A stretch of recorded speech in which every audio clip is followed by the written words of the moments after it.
Thank you very much. Good afternoon, ladies and gentlemen.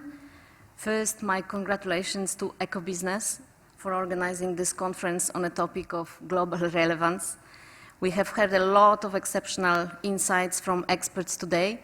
I had the pleasure to listen to you on my screen back in the office and now live here for the last panel, which was really fascinating.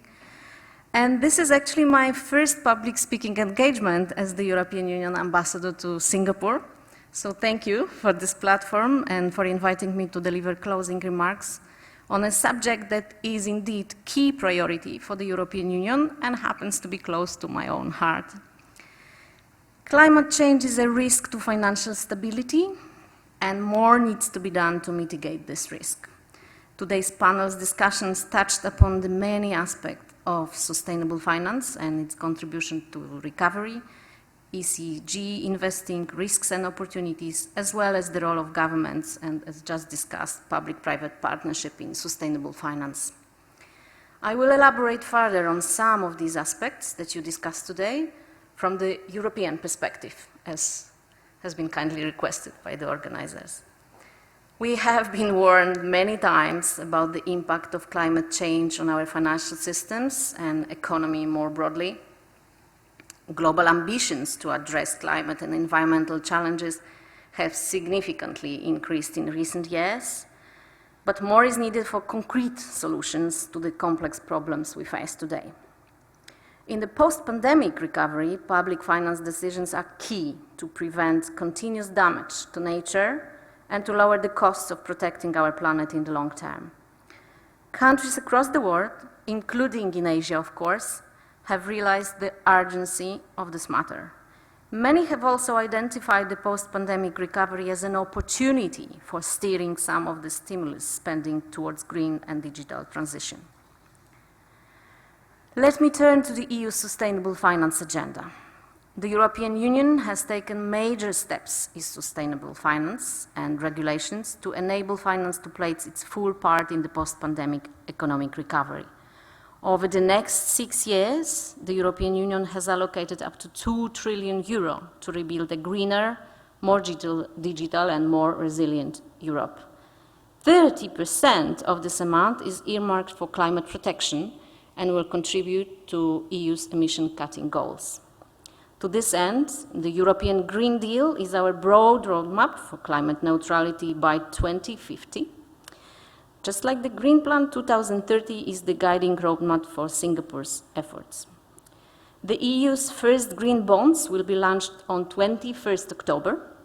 In total, green bonds worth €215 billion will be issued, making us, the European Union, the largest green bond issuer in the world.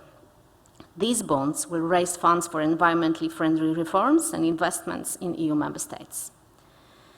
The EU has developed its sustainable finance agenda around 3 building blocks. First, as you've discussed, EU taxonomy, a common grammar for all sustainable activities. Second, the rules on disclosures to ensure proper transparency for all stakeholders. And finally, the tools, standards, labels, and so on. Especially the taxonomy is unique and a potential model, we hope, for other jurisdictions, including in this continent. It is the first common, comprehensive, and above all, science-based measurement tool for green investments. The taxonomy applies to all financial products marketed as environmentally sustainable in the European Union. It also applies to all firms that are obliged to disclose the extent to which their activities align with the taxonomy, thereby assigning a degree of sustainability to companies' operations. Investors and business, as someone just mentioned, will hence speak the same language and use the same tool to define economic activities that are environmentally sustainable, making it an effective instrument to navigate this difficult transition. The taxonomy covers economic activities of roughly 40% of listed companies in sectors which are responsible for almost 80% of direct greenhouse gas emissions in Europe. These include, amongst others, forestry, energy, transport, buildings, and manufacturing.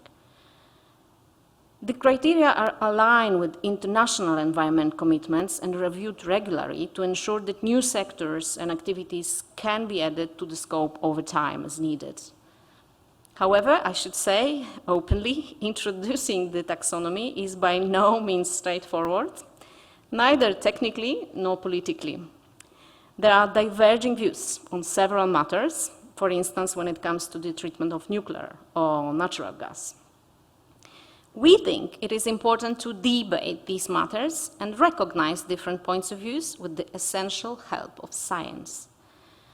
A newly proposed strategy for financing the transition to a sustainable economy was announced, therefore, in July. It creates an even more inclusive sustainable finance framework by taking along small and medium enterprises and retail investors through green mortgages and green loans. And it was in this context that a European green bond standard was proposed.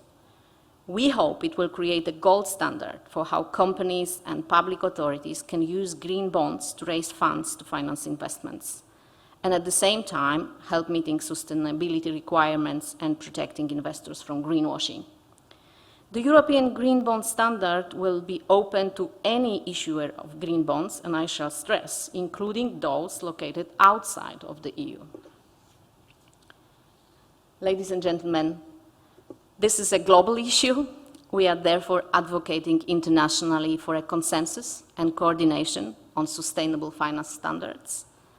It is being done through fora such as the Financial Stability Board, the G20 Sustainable Finance Working Group, and mainly the International Platform of Sustainable Finance, which the EU helped to establish back in 2019. The platform gathers currently 17 jurisdictions that account for 55% of global GHG emissions and almost 55% of global GDP, but more countries expressed their interest to join since then. From the ASEAN region, Singapore and Indonesia have joined. The international platform is currently engaging closely on specific two subjects: environmental taxonomies and sustainability disclosures.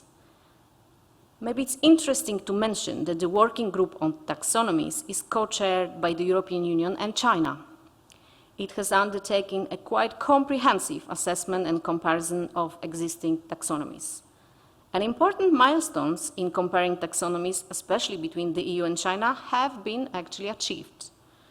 For instance, in April this year, China updated its green bond catalog and excluded clean coal projects that were encouraged in its initial version.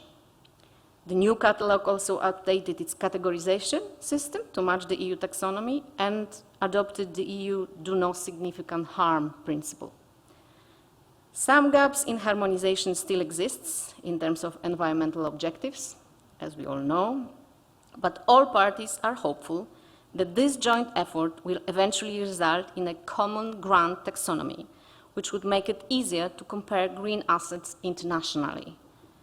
Most importantly, climate finance, as we all know, and certainly you all, will be on top of the agenda during the COP 2060 in Glasgow in November, and we all hope it is a truly important opportunity for all involved to establish common frameworks and standards to direct investments towards sustainable economic activities. I find it encouraging to see developments here in Singapore, especially the work that was mentioned of the Monetary Authority of Singapore and the Green Finance Industry Task Force. Both are working to map regulatory expectations on disclosure standards for retail ESG funds. Ladies and gentlemen, climate change does not know national borders, does not stop at national borders, and calls for a multilateral response and international cooperation. Europe is ready to do more and hopes for partners around the world to join. This was one of the key messages the President of the European Commission, Ursula von der Leyen, made in her State of the Union speech that you might have listened to yesterday. If not, I warmly encourage you to do so. We have to step up and ensure that the financial sector plays its role in this pressing transition. The European Union is closely cooperating with like-minded partners, also very much in Asia, and of course including Singapore, to establish common and compatible taxonomies, standards, and regulations that allow us to transition together to a more sustainable and green world. This is a complex process, but once we succeed, it will help develop a genuine level playing field, so we make sure that what is advertised as green is actually really green. I hope we can advance soon, and definitely today's conference has been a step in the right direction, so I can only thank you again for having me here for the short closing remarks. Thank you. Thank you very much. Thank you so much.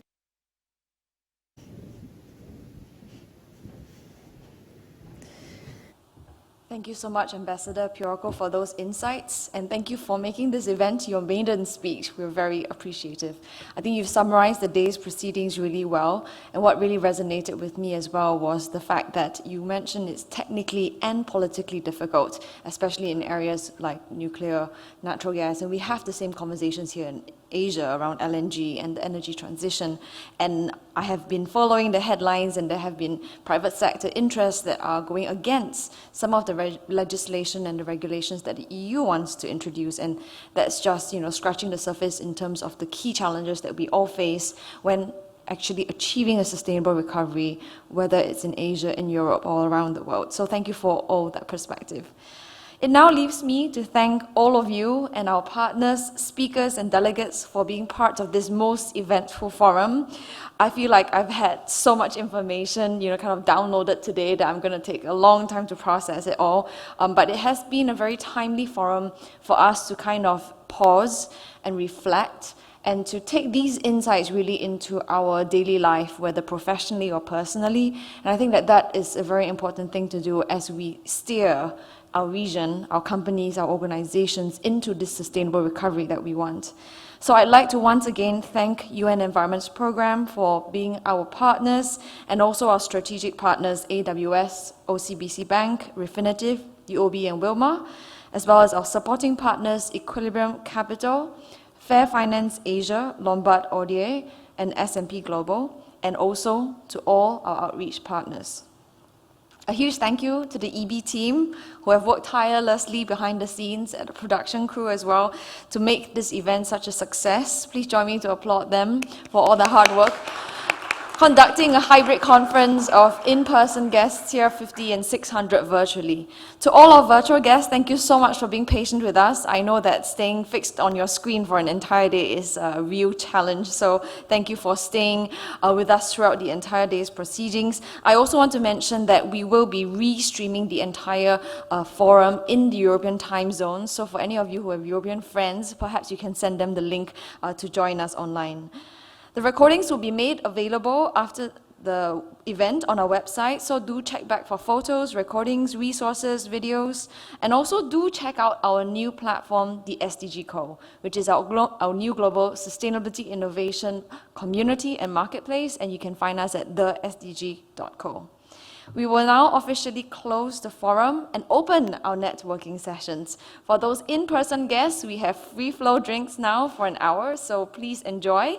And for our virtual guests, please grab your favorite drink and join Junice Yeo, our Executive Director, who will be hosting the virtual networking session on our virtual platform. So thank you very much, one and all, and see you at the next edition of Unlocking Capital for Sustainability. Goodbye for now.